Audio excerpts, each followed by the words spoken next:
Hello. Pregnant ആവാൻ ശ്രദ്ധിക്കുന്നവർ എന്തൊക്കെ കാര്യങ്ങൾ അറിയണം എന്നുള്ളത് ഒരുപാട് പേര് പലപ്പോഴായിട്ട് ചോദിക്കുന്ന കേട്ടോ. അപ്പം അതിൻ്റെ ഡീറ്റെയിൽ വീഡിയോ ആണ്. അവരെ മെൻ്റലി ഹെൽത്ത് പരമായിട്ട് അതുപോലെ അവരെ ബന്ധപ്പെടുമ്പോഴുള്ള പൊസിഷനും കാര്യങ്ങളും ഏതാണ് ബെറ്റർ, അങ്ങനെ ഒരുപാട് കാര്യങ്ങൾ ഞാനിതിൽ ഷെയർ ചെയ്യാം. ചിലപ്പം ഇതൊരു നീണ്ടൊരു വീഡിയോ ആയിരിക്കും. എന്താണെങ്കിലും ഒന്നും സ്കിപ്പ് ചെയ്യാണ്ട് കേൾക്കുക, കാരണം അത്ര ഇമ്പോർട്ടൻ്റ് ആയിരിക്കും കേട്ടോ. നിങ്ങൾ ഒരു കുഞ്ഞെന്നല്ല, നിങ്ങളുടെ ലൈഫ് ലോങ് എത്ര കുഞ്ഞ് വേണം അതിൻ്റെയൊക്കെ ഒരു പ്ലാനിങ് ഞാൻ ഈ ഒരു വീഡിയോയിൽ കൊടുക്കുന്നുണ്ട്. എന്തായാലും ഹെൽപ്പ് ചെയ്യാമെന്നുണ്ടെങ്കിൽ ഇഷ്ടപ്പെട്ടാൽ ലൈക്ക് ചെയ്യാൻ മറക്കണ്ട കേട്ടോ.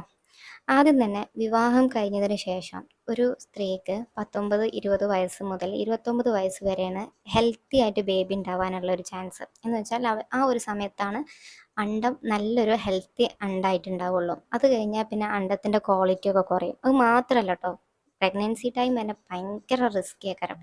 നമുക്കൊക്കെ പ്രായം കൂടുന്നതനുസരിച്ച് ക്ഷീണം, ഡയബറ്റിക് ഇഷ്യൂസ്, പിന്നെ പ്രഗ്നൻ്റ് നോർമൽ ഡെലിവറിന്ന് സിസേറിയൻ അങ്ങനത്തെ ഒരു ഇതിലേക്കൊക്കെ പോകും. അപ്പം എല്ലാം കൊണ്ടും 29 വയസ്സ് വരെ ആവുന്ന കുഞ്ഞിൻ്റെ ഒരു പ്ലാനിങ് അതായിരിക്കണം നിങ്ങളുടെ ലൈഫിൽ എപ്പോഴും കൊടുക്കേണ്ടത്. പലരും വിവാഹം കഴിക്കാൻ നേരം വൈകുന്നവരുണ്ടാവും. അപ്പം പിന്നെ ഒരു കുഞ്ഞ് എന്നുള്ള രീതിയിലൊക്കെ സ്റ്റോപ്പ് ചെയ്യേണ്ടി വരും. അല്ലാതെ രണ്ടാമത്തെ കുഞ്ഞ് നിങ്ങൾ റിസ്കിനനുസരിച്ചാണ് കേട്ടോ. നമ്മൾ അനുഭവത്തിന് വിളിച്ചത് പറഞ്ഞെന്നുള്ളൂ. പിന്നെ നമ്മൾ അറിയേണ്ടത്, വിവാഹം കഴിഞ്ഞ് ഫസ്റ്റത്തെ 1 ഇയറിലാണ് കുഞ്ഞുണ്ടാവാനുള്ള ചാൻസ് കൂടുതൽ. കാരണം എന്താ അറിയോ, ആ ഒരു സമയത്താണ് നമ്മൾ ഈ ബന്ധപ്പെടുന്നതിൻ്റെയൊക്കെ സുഖങ്ങൾ അറിഞ്ഞു വരിക, പ്രണയം നിൽക്കുക. അങ്ങനത്തെ സമയത്തായതുകൊണ്ട് തന്നെ ആ ഒരു സമയത്ത് പ്രഗ്നൻ്റ് ആവുകയാണെങ്കിൽ ഏറ്റവും ഹെൽപ്പിംഗ് ആയിരിക്കും. പിന്നീട് വർഷങ്ങൾ കഴിയുന്നിടത്തോളം പ്രഗ്നൻസി ടൈം ചാൻസ് കുറയും ചെയ്യും. മാത്രമല്ല, നിങ്ങൾക്ക് പ്രഗ്നൻ്റ് ആവുന്നില്ലല്ലോ എന്നുള്ള ടെൻഷനും കൂടും. ഇതിനു വേണ്ടി മാത്രമാണോ ബന്ധപ്പെടുന്നത് എന്നുള്ളൊരു ഒരു സാഡ് ഫീലിങ്ങിലോട്ടൊക്കെ പോകും. പിന്നെ ഡോക്ടറെ കാണിച്ച് മരുന്നോട് മരുന്നായി അങ്ങനെ 1 ബൈ 1 ആയിട്ട് ലൈഫ് ലോങ് നീണ്ടു പോകുന്നൊരവസ്ഥയൊക്കെ ഉണ്ട്. അപ്പോൾ അതില്ലാണ്ടിരിക്കാൻ വേണ്ടിയിട്ട് ആദ്യത്തെ കുഞ്ഞ് വിവാഹം കഴിഞ്ഞ് ഫസ്റ്റ് ഇയറിലൊക്കെ പ്ലാൻ ചെയ്യുകയാണെങ്കിൽ നല്ലതാണ്. ചിലർ എൻജോയ് ചെയ്യട്ടെ എന്നൊക്കെ വിചാരിക്കും. നമ്മൾ വിചാരിക്കുമ്പോൾ കിട്ടുന്ന ഒരു സംഭവമല്ല പ്രഗ്നൻ്റ് ആവുക എന്നുള്ളത്. അതൊരു നമ്മുടെ ഹെൽത്ത് വൈസ് ഭാഗ്യം എന്നൊക്കെ വേണമെങ്കിൽ ഞാൻ അതിന് പറയും. കാരണം എന്താ പറയുക, നമുക്ക് എന്തും ക്യാഷ് കൊടുത്ത് വാങ്ങാം. ഇതിന് അത്യാവശ്യത്തിലേറെ അനാവശ്യമായിട്ട് ക്യാഷ് ചിലവാക്കിയാലേ ഒരു കുഞ്ഞുണ്ടാവുന്നുള്ളൂ. അല്ലെങ്കിൽ പിന്നെ ഒരു ഭാഗ്യം വേണം. അപ്പം ആ ഭാഗ്യം നേരത്തെ തട്ടിക്കളയണ്ട. ഒന്നായി കഴിഞ്ഞതിന് ശേഷം നമുക്ക് എൻജോയ് ചെയ്യാം. ഞാൻ ഈ പറയുന്ന പ്ലാനിങ് വൈസ് ആണെന്നുണ്ടെങ്കിൽ നിങ്ങൾക്ക് എൻജോയ് ചെയ്യാൻ ഇഷ്ടം പോലെ ടൈം കിട്ടും കേട്ടോ. ഈ ഒരു ടൈമിൽ നമ്മൾ ഈ ഒരു കാര്യങ്ങളൊക്കെ ശ്രദ്ധിക്കേണ്ടതാണ് കേട്ടോ. പിന്നെ നിങ്ങളുടെ പ്രഗ്നൻ്റ് ആവാൻ പ്ലാൻ ചെയ്യുന്നവരാണെന്നുണ്ടെങ്കിൽ ആദ്യം തന്നെ ഒരു പ്രീ കൺസെപ്ഷൻ നോക്കുക, ഒരു ചെക്കപ്പ്.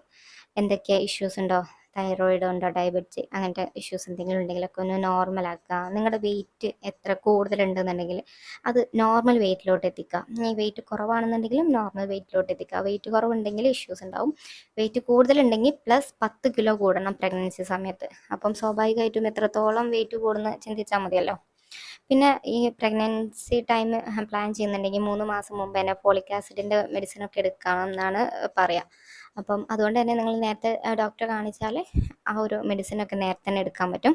പിന്നെ അതുപോലെ തന്നെ ഫുഡ് നല്ല രീതിയിലുള്ള പ്രോട്ടീൻ, വെജിറ്റബിൾ, പ്രോട്ടീൻ റിച്ച് ആയിട്ടുള്ള ഫുഡ് വേണം. ന്യൂട്രീഷൻ ആയിട്ടുള്ള ഫുഡ് വേണം. അതുപോലെ തന്നെ വെജിറ്റബിൾസും ഫ്രൂട്ട്സും ഒക്കെ അതിൽ ഉൾക്കൊള്ളിക്കണം. പിന്നെ വലിക്കുന്ന കുടിക്കുന്ന സ്വഭാവം ഉണ്ടെങ്കിൽ ഭാര്യയാണെങ്കിലും ഭർത്താവാണ് രണ്ടുപേരും ഒഴിവാക്കാൻ മാക്സിമം ട്രൈ ചെയ്യുക. കാരണം ഒരു കുഞ്ഞിന് പ്ലാൻ ചെയ്യുമ്പോൾ ഹെൽത്തി ബേബി ആകുമ്പോൾ അതിന് എല്ലാം ഇൻക്ലൂഡഡ് ആണല്ലോ. അപ്പം അതും നമ്മൾ മസ്റ്റായിട്ട് അറിയേണ്ട കാര്യമാണ്. പിന്നെ നമ്മൾ കഫീൻ അടങ്ങിയ ഫുഡ് ഉണ്ടല്ലോ, പ്രത്യേകിച്ചും ചോക്ലേറ്റ്, കോഫി ഐറ്റംസ് ഒക്കെ, അത് മാക്സിമം അവോയ്ഡ് ചെയ്യാൻ പറ്റുന്ന അവോയ്ഡ് ചെയ്യുക. ഇനി അത്ര അഡിക്ഷൻ ആണെന്നുണ്ടെങ്കിൽ കുറച്ച് കുറച്ച് മാത്രം കഴിക്കുക. പിന്നെ നമ്മൾ ശ്രദ്ധിക്കേണ്ട ഒരു സംഭവമാണ് ഡെയിലി എക്സസൈസ് ചെയ്യാം. രാവിലെ രണ്ടുപേരും ഒരുമിച്ച് നടക്കാൻ പോവുമെങ്കിൽ അങ്ങനെ, അല്ലെങ്കിൽ ഒരുമിച്ച് എക്സസൈസ് ചെയ്യുകയാണെങ്കിൽ അങ്ങനെ, എന്താണെങ്കിലും പ്രോപ്പർലി എക്സസൈസ് ചെയ്യണം. പിന്നെ അതുപോലെ തന്നെ നമ്മൾ പീരീഡ് വൈസ് നമുക്ക് ആപ്പിൽ ഒരു ആപ്പ് ഉണ്ട്, മൈ കലണ്ടർ പറഞ്ഞൊരു ആപ്പ് ഉണ്ട്. ഈ നമ്മുടെ മെൻസസ് ആവുന്നതിൻ്റെ ഡീറ്റെയിൽ ഒക്കെ കിട്ടുന്നൊരു സംഭവമാണ്. നമ്മൾ ജസ്റ്റ് ലോഗിൻ ചെയ്യുക. നമ്മൾ മെൻസസ് ഡേറ്റ് എന്നാണോ അതിൽ പിന്നെ ലോഗിൻ കൊടുക്കുക. പിന്നെ നമ്മുടെ വെയിറ്റോ അങ്ങനെ ഓരോ ആപ്പിനനുസരിച്ചും വ്യത്യാസം ഉണ്ടാവും.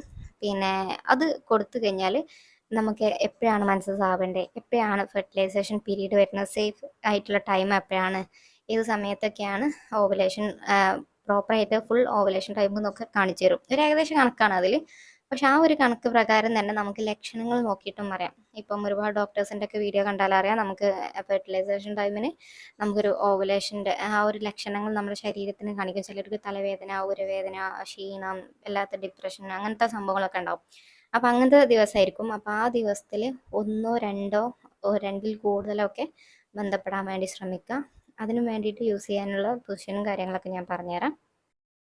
പിന്നെ ഇതിൽ ഏറ്റവും ഇമ്പോർട്ടൻ്റ് ആയ സംഭവമാണ് മൈൻഡ് ഹാപ്പി ആക്കുക എന്നുള്ളത്. ചിലപ്പോൾ നിങ്ങൾ വിവാഹം കഴിഞ്ഞതിന് ശേഷം സാമ്പത്തികമായിട്ട് ഇഷ്യൂസ് ഒരുപാടുണ്ടാവും. പക്ഷേ മൈൻഡ് ഹാപ്പി ട്രൈ ചെയ്ത് കഴിഞ്ഞാൽ തീരാവുന്ന ഇഷ്യൂസുകളും അതിന് ഏറ്റവും ബെറ്റർ നമ്മൾ ബന്ധപ്പെടുമ്പം ആസ്വദിച്ച് ചെയ്യുകയാണെന്നുണ്ടെങ്കിൽ ഈ ഒരു ടെൻഷനൊക്കെ മാറ്റും കേട്ടോ.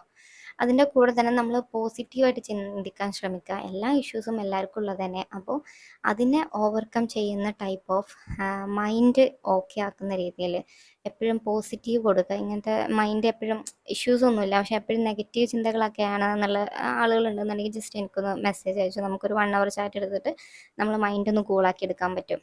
പിന്നെ അതുപോലെ തന്നെ ചില ആളുകൾക്ക് വല്ലാത്ത ആൻസൈറ്റി, ഡയബറ്റിക് ആയിട്ടുള്ള ഇഷ്യൂസ്, ഈ ഹൈപ്പർ ടെൻഷനൊക്കെ ഉണ്ടാവും. അപ്പോൾ അങ്ങനത്തെ സംഭവങ്ങളൊക്കെ മാക്സിമം ഒഴിവാക്കുക. എന്തെങ്കിലും ആവശ്യമില്ലാത്ത ആൻസൈറ്റി കാര്യങ്ങളൊക്കെ എടുക്കുന്നത് ഭയങ്കര പ്രശ്നമായിരിക്കും. പിന്നെ OCD ചിലർക്ക് അവരെ ജന്മമായിട്ട് ഉണ്ടാവുന്നതാണ്. കുറേയൊക്കെ കുറക്കാൻ പറ്റും. ചില OCD ഒക്കെ നല്ലതാണ്.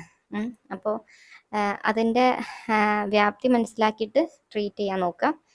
പിന്നെ നമുക്ക് ഒരു കുഞ്ഞ് വരാണല്ലോ, അതെന്തായാലും സ്വാഭാവികമായിട്ട് ഒരു ഫൈനാൻഷ്യൽ പ്ലാനിങ് ഒക്കെ വേണം.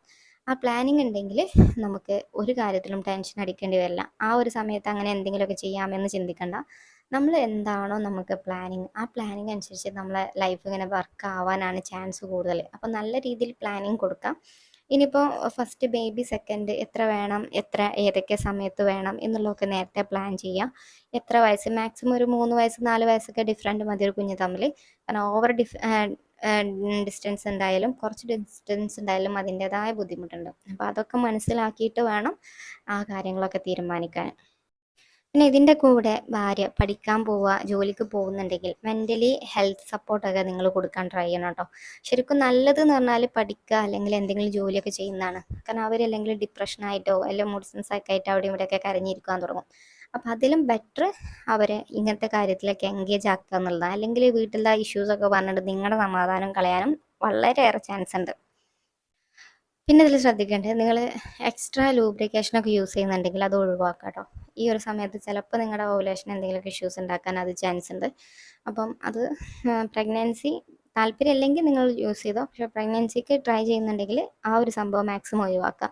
പിന്നെ ഇതിൽ ഉൾപ്പെടുത്താനുള്ള എന്തെല്ലാം പൊസിഷനാണെന്നുള്ള നോർമൽ ഓർഡിനറി പൊസിഷൻ ഉണ്ടല്ലോ, അതാണ് ഏറ്റവും ബെറ്റർ. സ്ത്രീകൾക്കും ഏറ്റവും കൂടുതൽ ഇഷ്ടം അത് തന്നെ ആയിരിക്കും. അതല്ല എന്നുണ്ടെങ്കിൽ ഡോഗി സ്റ്റൈലാണ്. അതും ഉള്ളിലേക്ക് ഇങ്ങോട്ട് പുഷ് ചെയ്യണം. അപ്പം പോക്കുന്നത് ഉള്ളിലേക്ക് ഡോഗി സ്റ്റൈൽ നിൽക്കുകയാണെന്നുണ്ടെങ്കിൽ ആ ഒരു ഇതിലേക്ക് പുഷ് ചെയ്യുമ്പോൾ ഉള്ളിലേക്ക് പെട്ടെന്നാണ്ട് കയറിപ്പോകും. ഇനി ഇതല്ല എന്നുണ്ടെങ്കിലും പിന്നെ നമ്മൾ കയറി നിന്നിട്ടുള്ള പൊസിഷനൊക്കെ ഉണ്ടല്ലോ, അതും ഓക്കെയാണ്, വലിയ കുഴപ്പമൊന്നുമില്ല. പക്ഷെ കയറി ഉടനെ തന്നെ താഴേക്ക് ഇറങ്ങി വരാൻ ചാൻസ് ഉണ്ട്. അപ്പം അങ്ങനെ വരാതിരിക്കാൻ പറ്റുന്ന ഏതെങ്കിലും ടൈപ്പ് ഓഫ് മെത്തേഡ് നിങ്ങൾ ഏതെങ്കിലും ട്രൈ ചെയ്യുന്നുണ്ടെങ്കിൽ അത് ഓക്കെ. പിന്നെ അതിൽ ഇമ്പോർട്ടൻ്റ്, നമ്മൾ ഉള്ളിലേക്ക് ആക്കിയതിന് ശേഷം എന്തായാലും അതിൻ്റെ ബാക്കി എക്സസ് ആയിട്ടുള്ളത് പുറത്തേക്ക് വരും. അപ്പം ഉള്ളിലേക്ക് ആണ്ട് സ്പ്രെഡ് ചെയ്തതിന് ശേഷം ഒന്ന് ചെരിഞ്ഞ് കിടക്കുക. ഇടത്തെ ഭാഗത്തേക്ക് ചെരിഞ്ഞ് കിടക്കുകയാണെങ്കിൽ കുറച്ചും കൂടി ചാൻസ് കൂടും. പിന്നെ ഇതിൻ്റെ കൂടെ തന്നെ നമ്മൾ അത്തിപ്പഴം ഉണ്ടല്ലോ, ഞാൻ വിട്ടുപോയൊരു സംഭവമാണ് ഡേറ്റ്സ്, അത്തിപ്പഴം ഒക്കെ നമ്മൾ തേനിലിട്ടിട്ട് ഒരു കണ്ടെയ്നർ യൂസ് ചെയ്തിട്ട് എല്ലാ ദിവസവും രാത്രിയും രാവിലെയും 2 പേരും കഴിക്കുകയാണെങ്കിൽ ഷുവറായിട്ടും ആ ഒരു മാസത്തിൽ നമുക്ക് നല്ലപോലെ ചാൻസ് പ്രതീക്ഷിക്കാം. പിന്നെ ഈ ഒരു സംഭവങ്ങളൊക്കെ ഒന്ന് ഇതാക്കണം കേട്ടോ. പിന്നെ പ്രണയം, അത് നിർബന്ധമായിട്ടും കൂടെ നിർത്തണം. അങ്ങനെ ഇത്രയും കാര്യങ്ങൾ ഒരു കുഞ്ഞിനെ പ്ലാൻ ചെയ്യുന്ന ആളുകൾ മസ്റ്റായിട്ടും അറിയേണ്ട കാര്യങ്ങളാണ്. അങ്ങനെ ആരെങ്കിലും പ്ലാൻ ചെയ്യുന്നുണ്ടെന്നുണ്ടെങ്കിൽ അവരതൊക്കെ ഷെയർ ചെയ്ത് കൊടുക്കുക.